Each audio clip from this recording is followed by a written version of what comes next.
મિત્રો આજની વિડીયોમાં વાત થશે આસારામને વચગાળાના જામીન, કેનેડાના વડાપ્રધાનનું રાજીનામું, સવારમાં ભારતની ધરાધ્રુજી, અત્યાર સુધીમાં ભારતમાં HMPVના 6 સંક્રમિત કેસ સામે આવ્યા છે।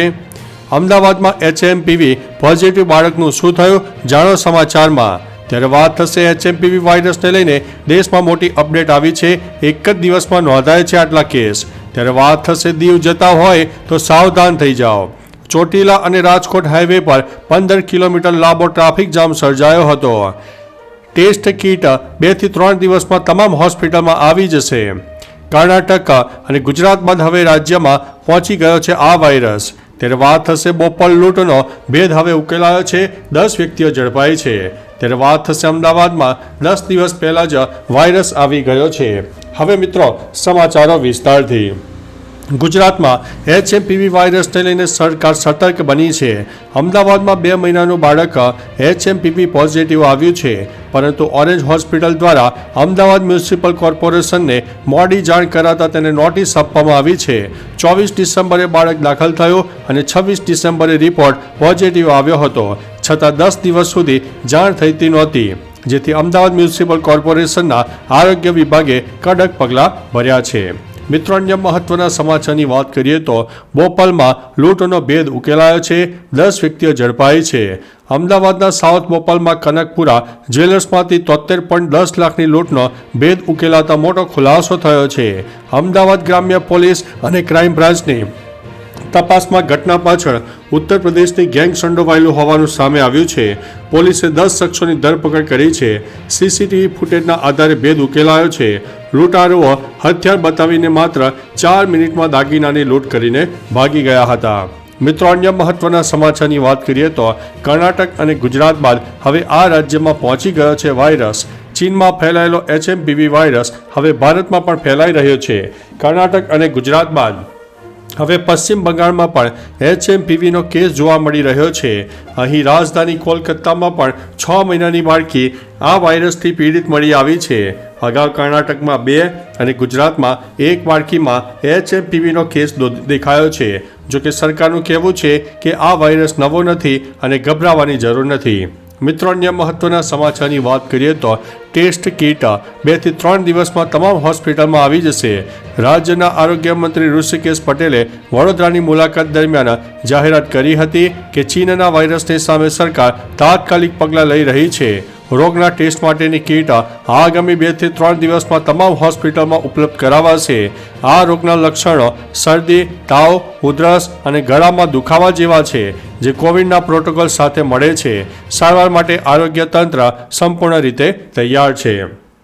મિત્રો અન્ય મહત્વના સમાચારની વાત કરીએ તો ચોટીલા રાજકોટ હાઈવે પર 15 કિલોમીટર લાંબો traffic jam. Chotila Rajkot highway national highway પર ટ્રક અકસ્માતના કારણે 15 કિલોમીટર લાંબી વાહનોની કતાર લાગી ગઈ હતી। વાહન ચાલકો આ ટ્રાફિક જામમાં 10 કલાક સુધી ફસાતા રહ્યા। હાઈવેના અધૂરા કામને કારણે ટ્રાફિક જામ અને અકસ્માતોની સમસ્યા યથાવત રહી છે। ભારે ટ્રાફિકના કારણે પોલીસ વાન એમ્બ્યુલન્સ પણ અટવાઈ ગઈ હતી। આ વારંવાર થતી પરેશાનીઓ વાહન ચાલકો માટે મોટી સમસ્યા બની રહી છે। મિત્રો અન્ય મહત્વના સમાચારની વાત કરીએ તો દીવ જતા હોય તો સાવધાન થઈ જાઓ। દીવના બુચરવાડાની હોટલ કેસોમાં ચાલતા હની ટ્રેપનો પર્દાફાશ થયો છે, જ્યાં સ્પાની આડમાં અનેક વેપાર કરવામાં આવે છે અને બ્લેકમેલિંગ પણ થતું હતું। હોટલના રૂમમાં ઇલેક્ટ્રિક બોર્ડમાં સિક્રેટ કેમેરા મૂકીને ગ્રાહકોના અંગત પળોના વિડીયો કેદ કરવામાં આવતા। આ વિડીયોનો ઉપયોગ કરીને ગ્રાહકોને બ્લેકમેલ કરીને લાખો રૂપિયાની માગણી થતી હતી। પોલીસે સંજય રાઠોડ અને તેના સહયોગીઓ વિરુદ્ધ તપાસ પણ હાથ ધરી છે। મિત્રો અન્ય મહત્વના સમાચારની વાત કરીએ તો HMPV વાયરસને લઈને દેશમાં મોટી અપડેટ આવી છે। ચીનમાં તબાહી મચાવતા HMPV વાયરસના કેસ ભારતમાં વધી રહ્યા છે। આ વાયરસ ફેલાઈ રહ્યો છે। દેશમાં અત્યાર સુધીમાં 8 કેસ નોંધાયા છે। આ વાયરસથી સંક્રમિત 1 દર્દી અમદાવાદમાં, 2 બેંગ્લોર, 1 કોલકાતા, 2 ચેન્નઈ અને 2 નાગપુરમાં મળી આવ્યા છે। જોકે કેન્દ્રીય સ્વાસ્થ્ય વિભાગનું કહેવું છે કે ગભરાવાની જરૂર નથી। મિત્રો અન્ય મહત્વના સમાચારની વાત કરીએ તો અમદાવાદમાં HMPV પોઝિટિવ બાળકનું શું થયું? HMPV વાયરસે ગુજરાતમાં એન્ટ્રી મારી હોવાથી સત્તાવાર જાહેરાત થઈ ગઈ છે, જેમાં અમદાવાદમાં 2 મહિનાનું બાળક પોઝિટિવ આવ્યું છે ત્યારે સવાલ એ થયો કે સ્વાભાવિક છે કે આ બાળકનું શું થયું? તો તેનો જવાબ છે કે આ બાળક સારવાર બાદ રિકવર થયું હતું, તેથી તેને રજા આપવામાં આવી છે. મોટી વાત છે કે આ બાળક 10 દિવસ પહેલાં પોઝિટિવ આવ્યું હતું, છતાં હોસ્પિટલે તંત્રને જાણ કરી નહોતી. મિત્રો, અન્ય મહત્વના સમાચારની વાત કરીએ તો અત્યાર સુધીમાં ભારતમાં HMPVના 6 સંક્રમિત કેસ સામે આવ્યા છે. HMPVના અત્યાર સુધીમાં ભારતમાં 6 થી વધુ કેસ નોંધાઈ ગયા છે. અમદાવાદમાં તો સોમવારે 2 મહિનાના બાળકમાં HMPVનો ચેપ જોવા મળ્યો. આ બાળક રાજસ્થાનનું છે. કર્ણાટકમાં 3 મહિનાની છોકરી અને 8 મહિનાના છોકરામાં આ વાયરસ જોવા મળ્યો હતો. પશ્ચિમ બંગાળમાં પણ 5 મહિનાના બાળકમાં આ રોગના લક્ષણો જોવા મળ્યા હતા. ચેન્નઈમાં પણ 2 બાળકો સંક્રમિત થયા હતા. તેમના વિશે વધુ માહિતી સામે આવી નથી. મિત્રો, અન્ય મહત્વના સમાચારની વાત કરીએ તો ગઈકાલે વહેલી સવારે ભારતની ધરા ધ્રુજી હતી.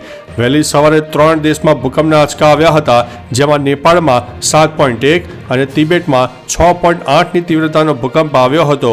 આ સાથે જ ભારતમાં બિહારના ઘણા વિસ્તારોમાં ધરા ધ્રુજી હતી.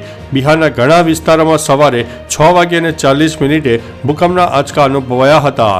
અહેવાલ છે કે દિલ્હી NCRમાં પણ વહેલી સવારે ધરતી ધ્રુજી હતી.